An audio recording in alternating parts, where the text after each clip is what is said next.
मोना जरा चाय बना दे, मम्मी ने कहा।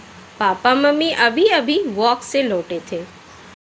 मोना ने लेटे लेटे कहा, जादू जा चाय बना दे। मम्मी पापा आ गए और फिर मोना सो गई। आधे घंटे के बाद भी जब चाय के दर्शन नहीं हुए और दोनों का पेपर पढ़ना भी समाप्त हो गया तो मिसेस शर्मा अपनी बेटी को देखने गई। गुस्से से लाल पीली होती मिसेस शर्मा बोली, मैं कब से चाय चाय की रट लगा रही थी, तू अब तक सो रही? ओ मम्मा, जादू से कह तो दिया था मैंने तुम्हारी चाय के लिए, दिया नहीं क्या? आंख मूंदे हुए ही मोना ने कहा। ओहो, फिर आज कोई सपना। आंख खोल वरना मैं तुझे पानी से नहला दूंगी, मिसेस शर्मा ने गुस्से से कहा और मिसेस शर्मा पैर पटकती किचन की ओर चली गई। चाय के लिए वैसे ही देर हो चुकी थी, अब नहीं चाहती थी कि मिस्टर शर्मा भी इस माँ बेटी के विवाद का हिस्सा बने।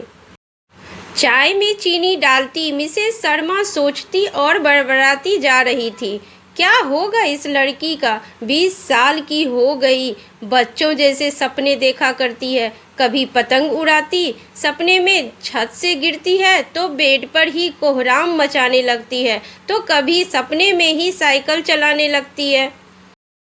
पता नहीं आज क्या इस लड़की ने देखा जो जादू जादू की रट लगाई है। चाय देकर मिसेस शर्मा फिर मोना के कमरे में गई। मोना उठकर बैठी थी और रो रही थी।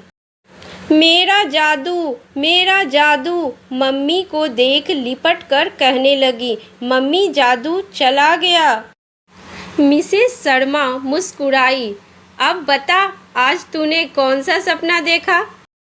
जानती हो मम्मी, आज का सपना बहुत बढ़िया था। काश ये सपना नहीं हकीकत होता।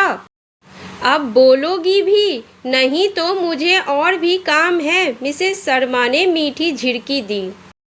आज मैंने स्वप्न में देखा, एक साधु रास्ते से जा रहे थे। वे बहुत प्यासे थे। उन्होंने मुझसे पानी मांगा, मैं दौड़कर पानी ले आई। उस पानी से उन्होंने अपनी प्यास बुझाई और मुझे वरदान दिया। उन्होंने हवा में हाथ घुमाया, एक जिन मेरे सामने प्रकट हुआ और उसे आदेश दिया कि तुम अब मोना के गुलाम हो। मोना जो कहेगी वो तुम्हें करना होगा। जिन ने झुककर मुझे सलाम किया और गायब हो गया।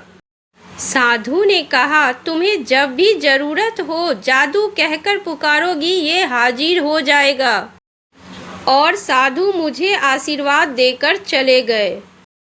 मैंने जादू को बुलाकर दुकान से जलेबियां मंगाई। दुकान वाला जलेबी छानता, वो कम होता जाता। दुकानदार परेशान। उसका मुंह देख मम्मी बहुत मजा आ रहा था। मैंने फ्री में खूब सारी मिठाई खाई। मम्मी जानती हो, वो घड़ी जो दुकान पर हमने देखी थी, महंगी होने के कारण नहीं लिया था। जादू ने मेरे लिए दुकान से चोरी कर ली थी। बहुत मजा आ रहा था। लेकिन अब जब आँख खुली तो ये सब एक सपना था। मेरा सपना टूट गया मम्मी, क्या ये हकीकत नहीं हो सकता था? और मोना रोने लगी। बेटा, सपने तो सपने होते हैं, कभी हंसाते हैं, कभी रुलाते हैं। बंद आँखों में सपने, खुली आँखों के सपने हमें जीवन की क्षण भंगुरता का एहसास दिलाते हैं। ये जीवन भी एक स्वप्न है। जब हम गहरी नींद से जागते हैं तो हम एक अलग ही जिंदगी जीने लगते हैं। मोना कुछ समझी मम्मी की बातें, कुछ ऊपर से निकल गया, लेकिन दोनों खुलकर हंसी।